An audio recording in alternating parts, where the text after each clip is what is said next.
I was stopped and searched by the police for 15 times. Despite I was wearing a neon orange press vest and I have my giant press card on my neck. And then every time I raise my camera, they stop me. What are you doing? Coming up on British Thought Leaders, Hong Kong journalist ChloecLoNews talks about the freedoms her homeland has lost. Clapping your hands, was sent to jail for 2 months. Wearing a T-shirt with the protest slogan will sent to jail for 14 months. And you singing Glory to Hong Kong or playing the melody of Glory to Hong Kong, that protest song, sent to jail for a month. And then you're not singing the Chinese anthem, you also get sent to jail. Chloe says analysts don't dare to report the truth about China's economy. They're all saying they're scared of calling the China market bearish or anything because they were worried that they would be targeted. She asks why Western politicians continue to pin their hopes on the Chinese Communist Party. No credibility, they are not trustworthy, barbaric, they don't honor any agreements. If they can do that to Hong Kong, why would they honor anything to the rest of the world or any businesses?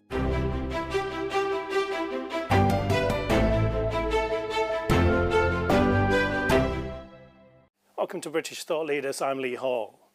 Today I'm sitting down with ChloecLoNews, former Bloomberg reporter and Hong Kong campaigner. Chloe, thanks for joining us. Hi, thank you. So you were in Hong Kong, you were a reporter for Bloomberg, now you're over here in the UK. Can you just tell us briefly your story? So I worked for Bloomberg for 10 years, and then I was always events project, and then I moved to the newsroom, and then covering all the court cases, national security law court cases, Jimmy Lai court cases, NSL 47. If you know, they arrested all 47 primary elections lawmakers who participate in the primary elections, and then I have been seeing all. Experience it in the front line, seeing the police brutality, obstructing press from reporting on site. And I remember when I was covering the Victoria Park tenement massacre vigil, and then in 2021, and then it was the first time that they used the COVID to shut down the entire Victoria Park. So I was there that night. And then, so I remember from the west entrance to the east or whatever, I was stopped and searched by the police for 15 times. Really? Despite I was wearing a neon orange press vest and I have my giant press card on my neck. And then every time I raise my camera, they stop me. What are you doing? What are you doing here? Press? Where's your press badge? Here, I was literally doing that, and then every time I raise my camera, and then they stop me, and then 15 times within an hour. I was talking about, it's not the entire night, and then after that, and then I saw outside the court cases, they would brutally push protester to the wall, and then we're trying to report that, and then they're blocking our cameras. And then I was raised in a police family. And I used to be really proud to be part of a police family. My father was a police, my uncle was a police. I used to be proud to be a Royal Hong Kong Police child. And then since 2019, and then I don't recognize this city. I don't recognize these group of so-called police. And to me, they're like licensed thugs, to me, that they are targeting teenagers because most of the protesters at the 2019 unrest, they are younger teenagers on the front line, so they're targeting them. And then after the court cases, when I was on my way home and then I'm looking at the skyline, I was like, it looks familiar, but I don't recognize this city anymore. It's not the city that I born and raised into. And then until the final draw, I think it was when the minister, education minister or whatever, the chief Education Bureau announced that all the high school secondary school student has to be exchanged to the mainland as a mandatory curriculum. Right. And then, because I'm a single mom, I have a child, and then I'm like, no, for my children having a mom who covered Jimmy Lai court cases, writing all this story, I'm not gonna send my child to the lion dance.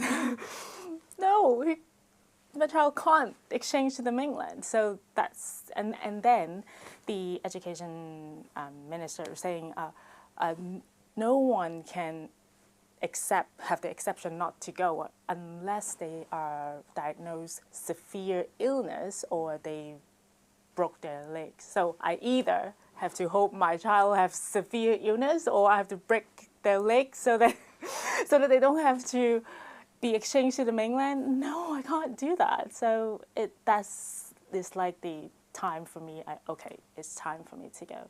So here I am talking to you. It's been 10 years since the umbrella movement. When the national security law came in 2020, it felt things can't get much worse. But then we had Article 23 this year. What freedoms have these laws taken away? Well, first, the NSL, National Security Law in 2020, they have 4 areas: seditious, secession,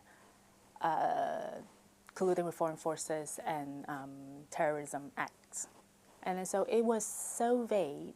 Deliberately, it was so vague that people were saying there's no red line because it's a Red Sea, and then no one knows what could be arrested, and then you were seeing them arresting people. They're just basically just doing their job, i.e. Jimmy Lai, being a publisher, being a journalist, arrested. I mentioned earlier NSL 47, all 47 lawmakers. They are basically they hold a primary elections, but then later they are being arrested for holding a primary election. And then the 47, they have teachers, they have union leader, they have law professor, they have lawyer, barrister, all kinds of professions, and every one of them are doing their job. And then they are pro-democracy lawmakers, they're on the opposition. Then of course they are on the opposite to the government. This is how it works, right? And then they're all being arrested.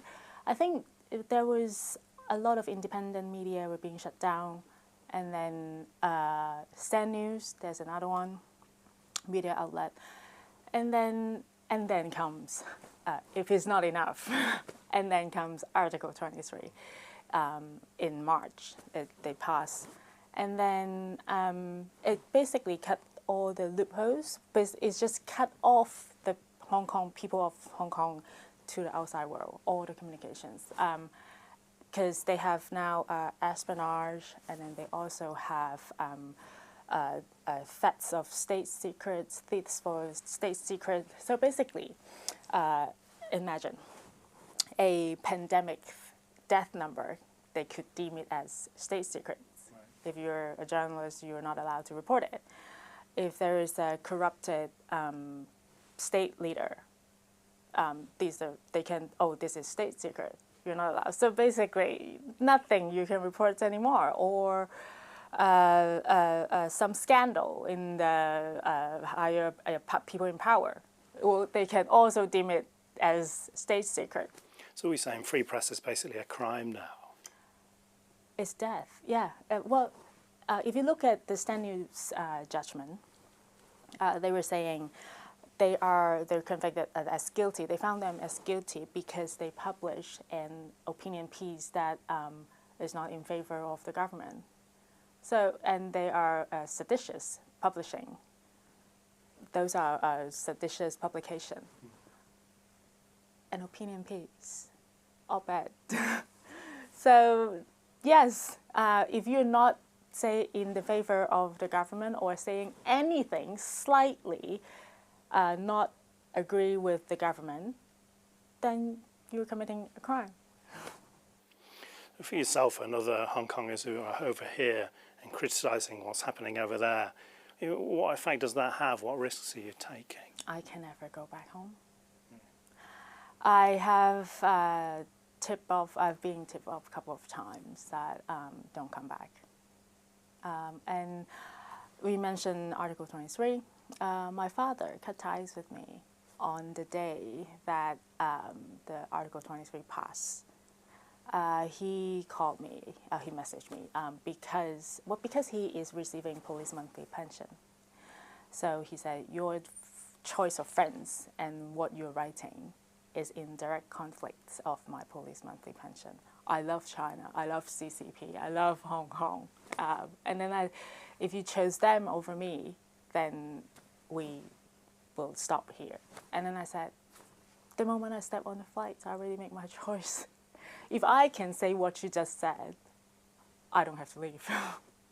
So I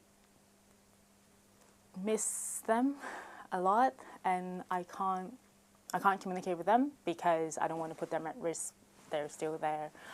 I'm here, and as you just mentioned, I have openly criticizing the CCP, and then I'm friends with Benedict Roger, the founder of Hong Kong Watch, people who are being deported from Hong Kong, and or I campaign for Sir Ian Duncan Smith, who are sanctioned by China. So if I go back, I will definitely be colluding with foreign forces, endangering national security, inciting hatred. Each count, maximum is life imprisonment. So I will be at least 3 counts of life imprisonment. Yeah, don't go back. So yeah, I have been, my father cut ties, and then none of my friends respond to my message before the law was effective, because it passed, but then a few days later it was ineffective. And then so I tried to share with them, my father cut ties, how ridiculous, and no one responded to my message until today. They are victims too, right? I mean, they don't really believe the things they're telling you, but they kind of have to if they're in that environment. Everyone is scared, I think, because, well, they have successfully spread their fears, isn't it? You are seeing thousands of 1,800 more of activists or political prisoners being locked up for doing nothing. Or you are seeing reports that you're clapping your hands, were sent to jail for 2 months, wearing a T-shirt with the protest slogan, will sent to jail for 14 months, and you singing Glory to Hong Kong or playing the melody of Glory to Hong Kong, that protest song, sent to jail for a month. And then you're not singing the Chinese anthem, you also get sent to jail. So everything you do, or you publicly saying the Chinese government is a dictator, or Xi Jinping is a dictator, and then you sent to jail for 14 months, despite you basically telling the fact. And then you see Jimmy Lai, he's risking his life in imprisonment for just being a journalist. So, yeah, the fears is there. Yeah. 130,000 people have come to the UK on the BNO, British National Overseas Passport. How important has that initiative been? The BNO passport is important for us because the Hong Kong government now, you know, there are 13 Hong Kong activists that have their bounty on their head. Yeah, so their Hong Kong SAR passport has been cancelled. So if the people who don't have a British National Overseas Passport, basically they are no document. They have no document to travel. So it is good that some of us have the BNO, or I think most of us have the BNO passport. And then the scheme, the visa scheme, of course, has helped us. So there's a pathway for us to escape from the CCP regime. Yeah, so it is very important. And also, we wouldn't be, the Hong Kong government or the CCP, they can't use that as a threat. Like, okay, I'll cancel your travel documents, or I'll cancel your Hong Kong SAR passport. Fine, cancel it. I can still travel. I have my BNO passport. Only you don't recognize us. All other countries recognize. So yeah, so I think that's, it gave us a peace of mind that we don't have to be threatened by them in so many ways. Yeah, yeah. So what impact is that not recognising the BNO having? we can't get our MPF, the pension fund. Right. Because I think they're really good at calculating it, because I have £57,000 pension that it was rejected, that I won't be able to withdraw. So that's yours, that's legally your money until this happened, right? Yeah, like your pension fund, and then you're supposed by law or by all the regulations, there are a couple of things that you can fully withdraw your pension fund. A, you're 65. B, you're permanently leave Hong Kong. But then, in order to prove that you're permanently leave, you have to submit a document for the destination you were there, of documents from proving. So for us in the UK, the only way we prove that we are here is the BNO visa, because they don't recognize the BNO passport. So the BNO visa will become ineligible for that withdrawal. And then for me, just me, is 57,000. A friend of mine, she and her husband together is 100,000 something that they can't withdraw. And then all of us are heavily relying on, well, I'm not rich, I don't have a house to sell and then come here to buy a house. I'm basically surviving on a monthly salary. And then last winter, I remember when we just arrived, and then I don't have that money, and I hardly able to pay the heating bill. There are tens of thousands of people who are in this situation where they can't access what's basically their kind of life savings. Is the CCP trying to punish people for leaving? I think they're really insecure, and not only punish, it's threatening. So either, oh, you leave? Yes, that's the punishment, but we didn't do anything wrong, so why we deserve that punishment? But then it's threatened the people who wanted to leave, because it's hard to give up £57,000, isn't it? It's not £57 or 5,700. It's £57,000. And then a lot of people would have a second thought. It was like, okay, that's a lot of money. I can't live without. Never mind. I'll just stay silent. Just put my head down and all that. If we look at the Sino-British Joint Declaration, it was 97 till 2047, 50 years, nothing should change in Hong Kong. Then we got to 2014 and the Chinese regime basically said, we don't recognise it anymore, we will do whatever we want to do, and despite Westminster still recognising it. What does that tell us about the nature of the Chinese regime? I thought it said it's all, isn't it? Like, they are no credibility, they are not trustworthy, barbaric, they don't honour any agreements.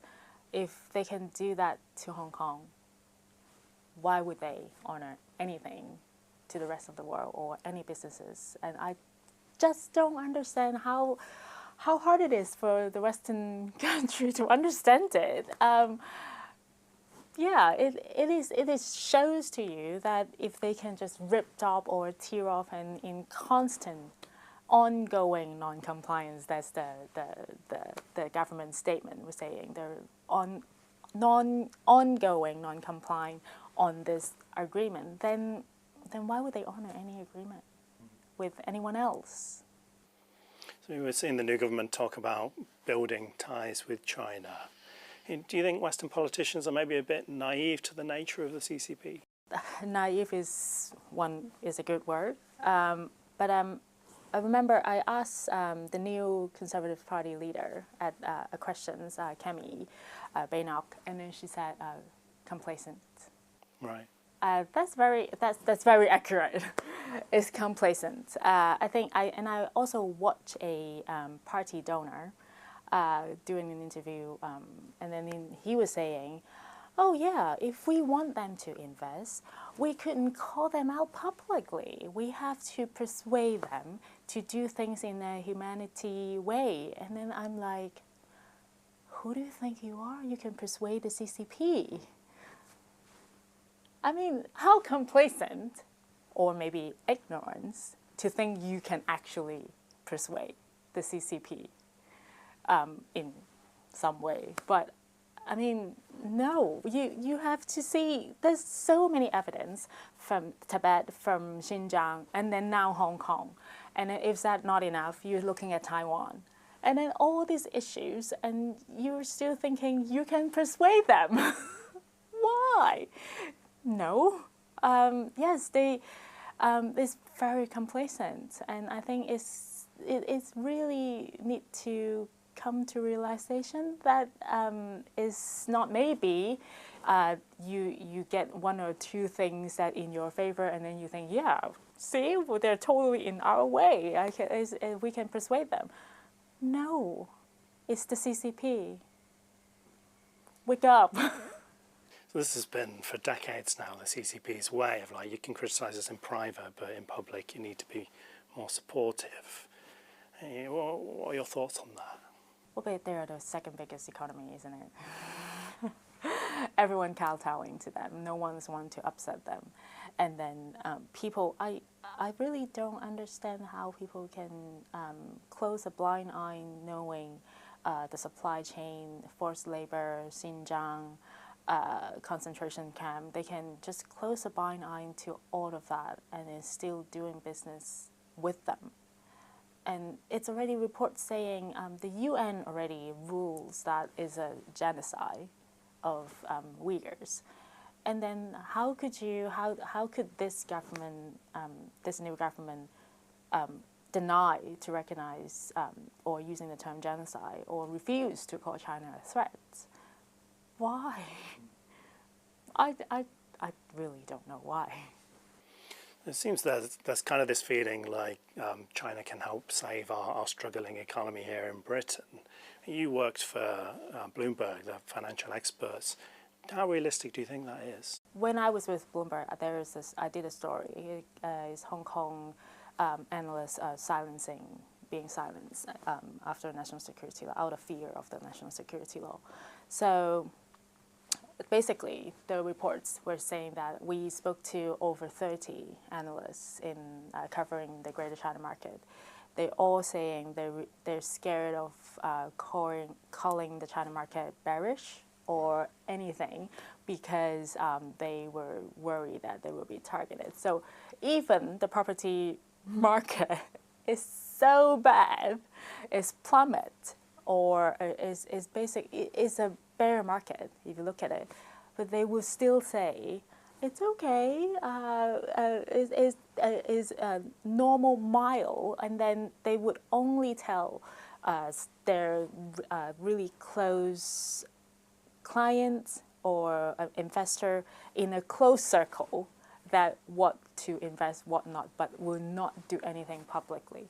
So, I mean, if you look at, and also if you think the CCP will help you on the economy, look at Belt and Road Initiative. All these, they claim to help all the small countries build the infrastructure, bring a lot of jobs in their country. What it turns out in reality is to make all this small country heavily in debt to China. And what's in it for them? Well, then they will vote in favor for China in the UN and in the WHO. That's that. That's the reality. You've mentioned Jimmy Lai several times. I mean, probably Hong Kong's most famous person at the moment, and also a British citizen. You talked a bit about why his case is so important. He is. I mean, he's a British citizen. He's a devout Catholic, and then him doing well because the press freedom has Hong Kong has always been. People are able to freely speak up, protest all along before 2019, 2020 when the national security law imposed. He is the symbol of freedom. He is. He has been the most prominent. He is the equivalent of Alexei Navalny. Right. And he is also now in prison. And we're so worried when Navalny all of a sudden unwell and die. And Jimmy Lai has been in prison for since December 2020 in solitary confinement. He's 76. And he was denied to see the British Council. Also, he was rejected from having the sacrament, the Catholic communion. And then it's inhumane to a 76-year-old. He's not any a murderer. All he did was doing his job, publishing the fact, the truth, being a journalist, organizing meeting with foreign diplomats. And one of the accusations that read out in court in his trial was he wants to arrange a meeting with the last governor, Lord Chris Patten. Yeah, and we were like, so what? But then they said that is one of the accusations, that he is colluding with foreign forces. He's a publisher. He's a journalist. Of course, when the protests like this scale happen, you would want to have a meeting to get the view of the last Hong Kong governor. Duh. And yeah, and so he is the symbol of freedom and press freedom and freedom of all aspects in Hong Kong. I mean, the whole world is watching. I also wanted to ask you about the culture in Hong Kong. It's obviously different from the mainland, even at the most basic level. The Chinese characters are traditional rather than simplified, and Cantonese is spoken rather than Mandarin. But if we look at, say, Tibet or Xinjiang, we can see the CCP trying to basically replace the culture there with a kind of mainland Han culture. Is that happening in Hong Kong as well? It has been happening. The school, the primary school, secondary school, they are starting to, they will have some Mandarin-only class, or some school will only use Mandarin instead of, so using Mandarin to replace Cantonese. And then a friend of mine who went back to Hong Kong and then was saying, oh, I hear more Cantonese in London than in Hong Kong. And I was like, what? Yes, everywhere. Everyone said, well, when they were walking on the street, everyone speaks Mandarin these days. And then also there's some patriot legislator proposed that to use Mandarin as the official language and to introduce the simplified Chinese into the curriculum or something early on. And then I think I also read something a couple years back, or a tweet or something, was saying one of the patriot lawmaker in Hong Kong proposed that the Christmas or the Western holiday should be removed. The Hong Kong holiday should be in line with the Chinese mainland. And then we were like, it's so done. And I just don't understand why the world just not seeing Hong Kong is no different than any other Chinese cities, and why the Hong Kong ETO office will still be there, the economic and trade offices, HKETO. It shouldn't be around anymore because there's no special privilege in Hong Kong. And then why they still have to be there? They're basically just an office for spying the Hong Kong diaspora. Why is it important, the kind of keeping of the Hong Kong culture? I mean, that's your culture. What does it mean? The Hong Konger culture means determinations. We don't give up. And also mean freedom, democracy. We value human rights, and these are a liberal culture. And we were brought up in the British system. British education system, and these are our unique culture traditions that we do not identify ourselves as Chinese. I don't have any relative in China. 3 generations, myself, my parents, my grandparents, they're all born in Hong Kong. So we're not Chinese, we're Hong Konger, and that's our spirit. Hong Kong spirits never give up. Look at Jimmy Lai. ChloecLo, thank you for joining us. Thank you very much.